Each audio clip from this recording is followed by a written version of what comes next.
where shall I stick this, eh? Hello, I'm Heather. I've got 2 little boys and a husband, which means I never get to do what I want to do on the weekend. It could be watching them play football, going to Haynes Motor Museum, or sometimes sifting through a pile of skiddy boxer shorts.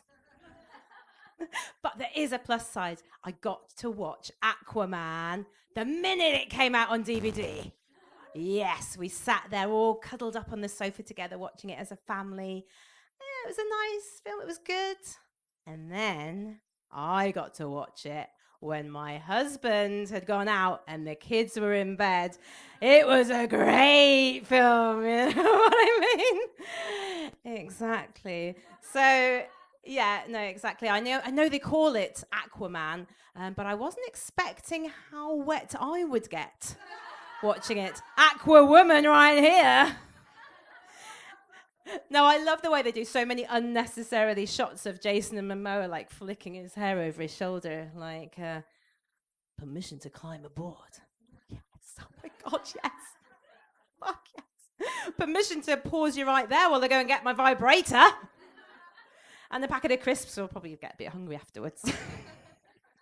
So I'm a mum of 2 boys, and they are lovely, but they can embarrass me sometimes. It's true. Last week, for example, we were at the library, and the lights flickering. Oh, it's like a rave.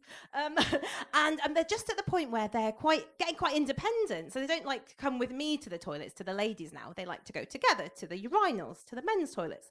So we're in the library, and one of them goes, "Mum, I need a wee," and the other one's like, "Me too." So I think, okay, you can go on your own, and just point them off round the bookshelf and say, "Go on then, that's fine, nice and quiet." Next thing I hear, "Mum, can we use the vaginals?" The fucking vaginals, oh God. I did worry how that joke might go down, actually, because it all depends, doesn't it, really, on the delivery of the word vaginals. So the vaginal delivery, if you would. And I know I'm not very good at that, having had 2 cesarean sections.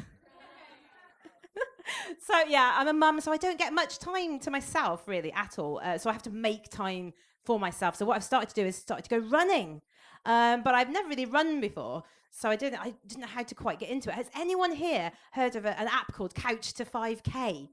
Isn't it fantastic? Right, so it's meant for complete beginners, and the great thing is you can have like a celebrity voice coaching you as you go along, and there's loads to choose from, but I've chosen Sarah Millican. It's fantastic. So even though she's going on and on at you and telling you to go harder and faster and faster and faster, you can a bit angry with her because it's Sarah fucking Millican. She's so lovely, isn't she? And the other thing you can do, you can choose your own music to run around to. So I'm a bit of a weirdo, and I like sort of early 90s rave, early 90s pop, like right on time kind of thing. So what it actually sounds like in my ears, in my earphones, while I'm running round the local park is something a little bit like this. Pump up the jam, pump it up. Keep on going, there's only 2 minutes left in this section, pet. You're doing well. While your feet are stumping and the jam is pumping. Not long now and you'll be home in time for tea and biscuits. It's brilliant, isn't it? So the other thing I do is write a little bit. I've always done a bit of poetry, like to let off steam. And I found this poem that I wrote quite a while ago, but I thought it was still quite funny. Does anyone here remember a TV show called You Are What You Eat? It was presented by this haggardly old witch called Gillian McKeith, who apparently could tell your inner health from looking at your shit. And this angered me at the time. Shouldn't have folded it quite so many times. But this is a little poem for you tonight called You Are What You Eat. It's a bit, I love it. It's like a rave.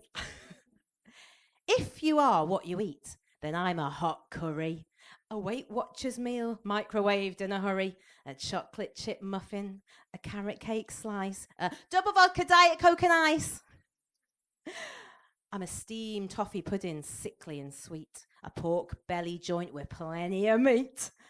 Strawberries, oysters, a sexy surprise. Spit roasted, sandwiched, stuffed, juicy thighs. Ooh, but I like parmesan, and I don't smell of sick.